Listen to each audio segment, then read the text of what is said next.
titre, ce n'est pas consommateur de finances, votre mise à plat de l'urbanisme. Mais il me semble que si la ZAC, le périmètre est revu complètement, il va y avoir des pénalités à rembourser.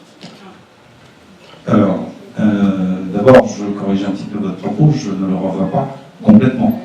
Je le modifie partiellement. Bon.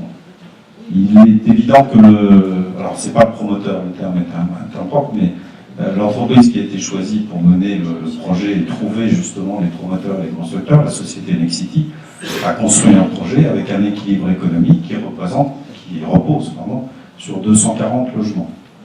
À partir du moment où on va lui expliquer que c'est plus 240, mais qu'on se replie entre guillemets sur la bombe, ça remet complètement à plat le projet pour partie sur le ruchon. Après, on se remet autour de la table, on discute, et puis on voit si finalement, avec son logement, l'équilibre économique n'est pas forcément totalement remis en cause.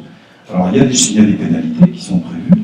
Il y a, je rappelle quand même au passage, un certain nombre de procédures judiciaires en cours qui pourraient aboutir avant même que nous ayons rediscuté avec Nexity.